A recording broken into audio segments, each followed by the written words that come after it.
Onegaishimasu. Curtis Sensei couldn't be here this morning, so he asked me to lead the class. He'll be back next week. So nice to see you all. So we'll start with our key saying. Today we'll do Reisei Shin, the universal mind. We as human beings are given a mind that is directly connected to the universe. This is Reisei Shin.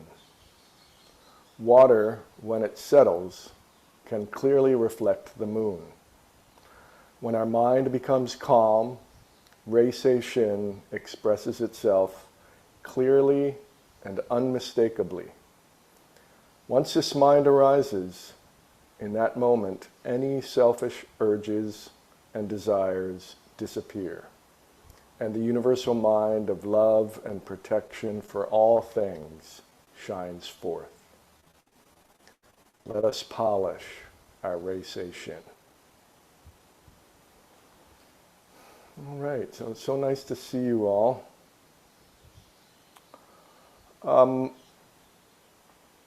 I'm going to talk a little bit about what Curtis Sensei spoke about last week, and next week he will continue with the fifth principle of the 5 principles of Ki Aikido. So, and even last week, Sensei said that this is a big topic, standing in your partner's place, and that we were only going to be able to scratch the surface. So today I'd like to explore a little more that topic. So I'm going to read something from our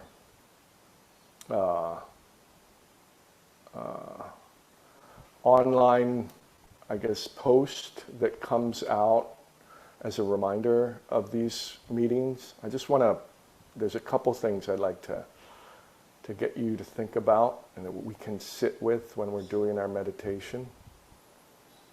So one of the things, and this is for the topic of last week, stand in your partner's place. So Curtis Sensei says, we may think that we are defensive to counteract the other person's aggressiveness. But this is an illusion.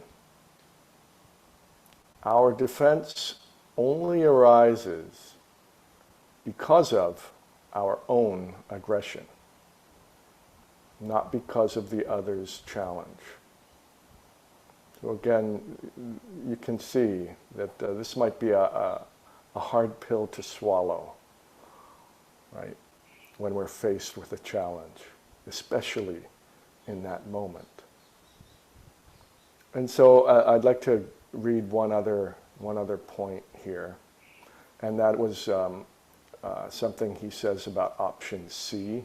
There was someone last week, I believe it was Reasoner Sensei, asked Curtis Sensei to speak about option C. So just a brief part of that explanation in this reading. Instead of reacting, this is option C, we respond by standing full and tall and connecting without an intention of any kind in our mind. This is standing like a mountain and proceeding with no wish, no need, no requirement, and no expectation whatsoever. Okay, so you see where this is going to go. All right. So, and there's a story, I'm sure many of you know. Curtis Sensei talked about the story of the Aikido practitioner and the drunken man on the subway. But there's another story about Toi Sensei. And there was a school teacher. It's a school teacher story who, and it's in one of his early books, I believe. The school teacher was hitting the children during school in order to control them. And the parents became upset about this once they heard about it and went to Toi Sensei to ask him to help do something. And so Toi Sensei requested a meeting with this teacher, right? And so the teacher arrived and said, I know what you're going to say. There's nothing that's going to, you cannot change my mind on this. These children, oh, they're just so difficult. And Toi Sensei said, let's have some tea. Right? Would you like to have some tea? So they had some. They sat down and had some tea. And then Toi Sensei asked, right? So I understand you like to use corporal punishment, or you like to hit the children. Oh yes, yes, Master Toi, these children, they're just out of control these days. They need a firm hand, right? And Toi Sensei responded, yes, yes, I agree very much with what you're saying. These children need discipline. And so they continued talking for a while, and the man calmed down quite a bit. And so at the end of their meeting, when they're about to say goodbye, Toi Sensei asked, he said, I'd like to ask you a favor.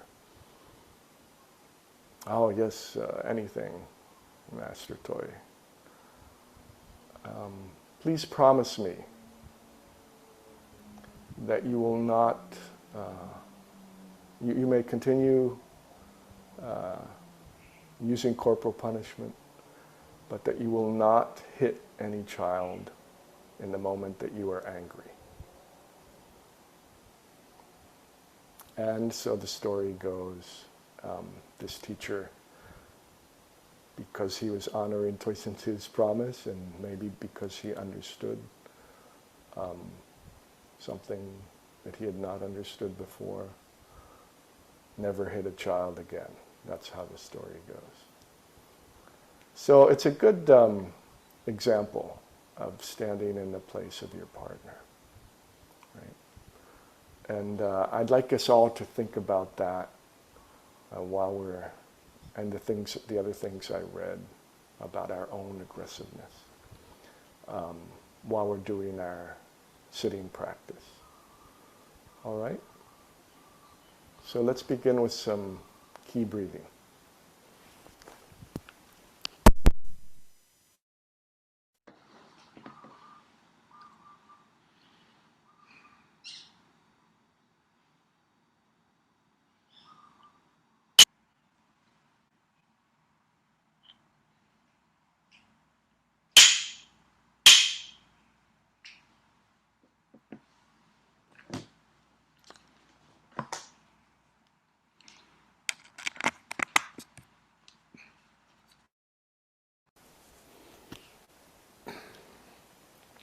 Very good.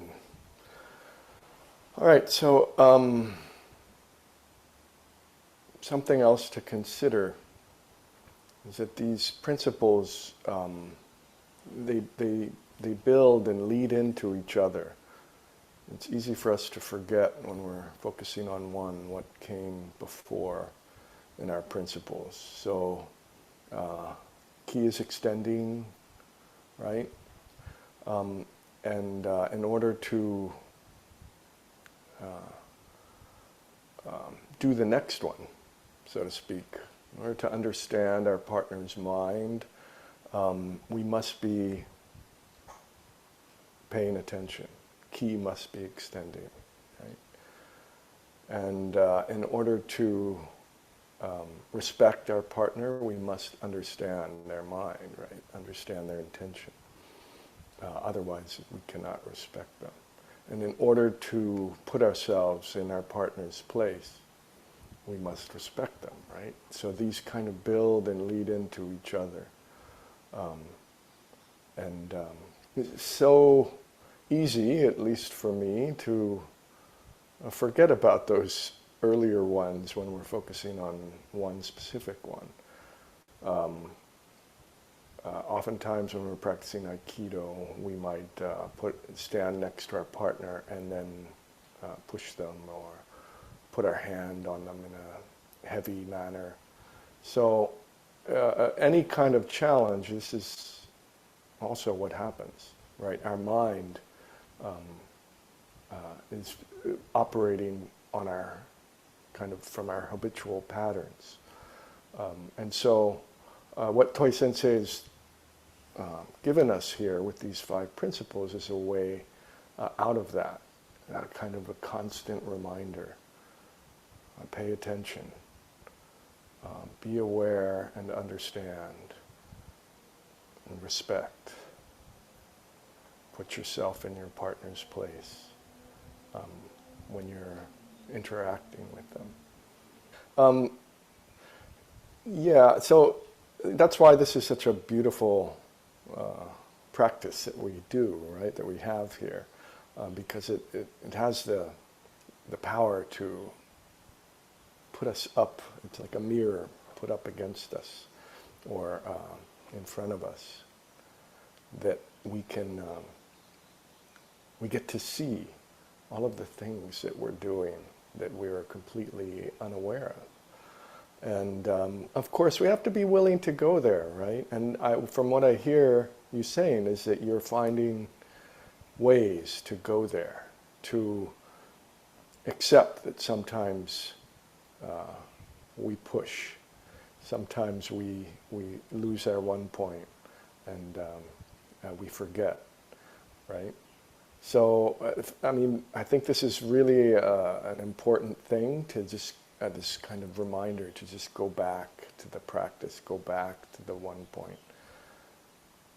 Open up, right? Open up our heart. And if we just, like just now, when we're listening, and we just go to that state that we were just in when we were sitting.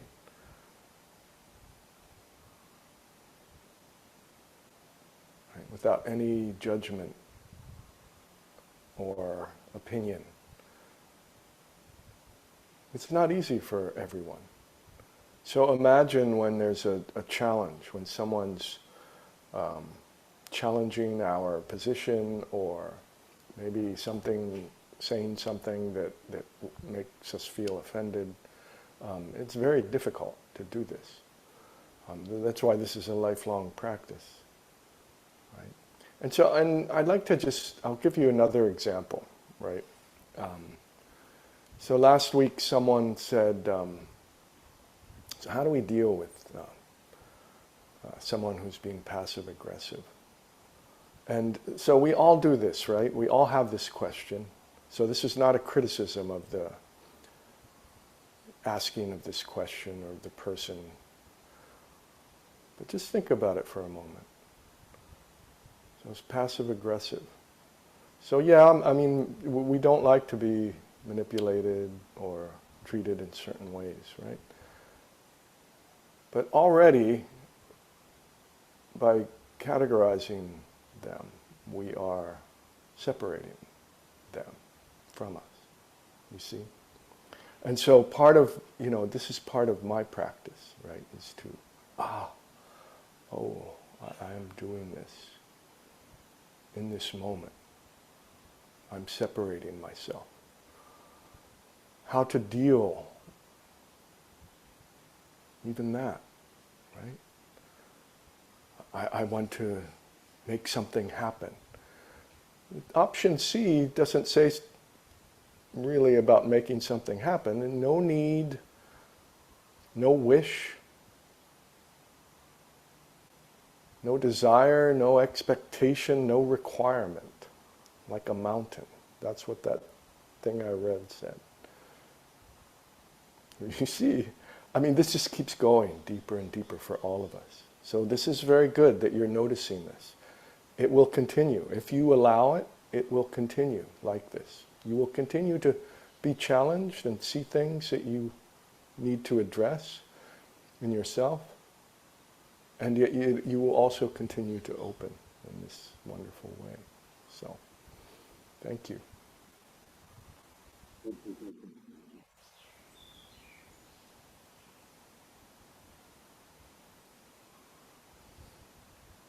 Someone else?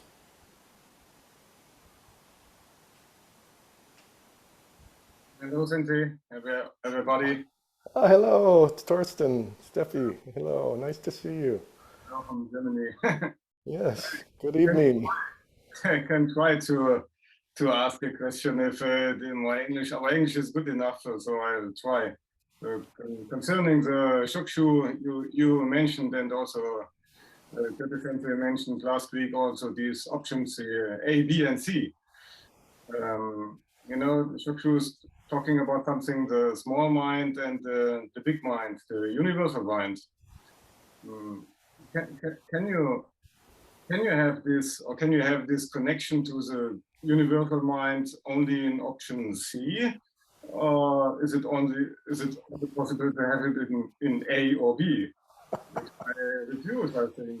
And in general, question to this, let me say, concept of universal mind. I think we all know, or at least I know, what is meant by the ego, the small mind, all these decision making, black and white, and good and bad, and but what is actually this universal mind? This is just a concept, and how this was often asked this question, then I'm still struggling with it. Is it just a man-made or mankind-made concept, or is there maybe a definition? I would like to have a definition which everybody can rely on. And yeah, for me, it must be something good. You can have maybe power or key from, but is what about bad guys? Can bad guys also have a connection? So many questions. I know maybe there are no real answer, but yeah, I'm always struggling with this, and maybe you can talk a little bit more about this. Yes, thank you, Torsten. Sorry for laughing. I enjoy the spirit behind this question. Yes, okay. So first off, it can be very trying on our patients to try to figure this out, right? Definitions aren't really necessarily going to help, right? It's experience. So I get the sense that you've had in your practice maybe some experience of calmness, of where everything just settled for a moment, right? So yes, the ego exists within universal mind. It exists, small mind exists there. These are, of course, concepts, but they, as such, they are part of this bigger picture, right? However, you're saying, can universal mind exist within option A, option B, right? Or only option C? So option C is that moment of just letting go. And this is something that may happen, at least in my experience, it happens in a moment. And just as quickly, it is gone. And I am back into judgment, into small mind only, into ego. So a very common one for us as we're practicing, we have this aha moment. And then a moment later, oh, now I can do things with this. And now I've lost it, you see. So This is the difference between these options, right? And it's just, our practice is to constantly fall back in to this experience over and over and over. Meditation is there to give us an opportunity to create a space for this to happen in our lives. It gives us something, a kind of a base, a foundation. It's like a ground to work with. Then when we're doing Aikido, little by little, we start to have these moments. Or when we're at work, little by little, we have these moments where we just, everything, all of that extra stuff falls away, right? The desire to push back, or, right, receive. You see? So, what matters is the experience. I just want to make that clear. I know we're kind of running out of time here and many questions, but in kind of my way of encouraging you in your practice is to not worry about, is this universal mind what I'm experiencing right now? Am I doing it? As soon as that happens, it's gone anyway, right? But it's like, it's just something that becomes kind of, there's this familiarity to it. There's this like deep calmness. That's all. And then we just stay there. Yeah. So I was listening to something, this guy named, I'll finish with this, Alan Watts, who was talking, he's a British philosopher, kind of East-West philosopher person from like the 50s and 60s, 70s. And he said, if you know, and this is kind of taken from various scriptures, philosophical, religious scriptures. If you know, then you don't know. And when you don't know, there's knowing, right? So it's like that. That's like your question right there in a nutshell. I want to know what universal mind is. All we can do is experience. Experience is, in an ever-expanding way, this existence, right? We cannot pin it down. That will just lead to frustration. So I think I'll leave it there. I very much appreciate your question, though. This is a good question for me to work on in my own practice. So in that sense, we are one. Yes. All right, we'll close our class. Thank you, everyone, for allowing me to lead today and for sitting together like this and supporting each other. Domo arigatou gozaimashita. We'll see you soon. Aloha.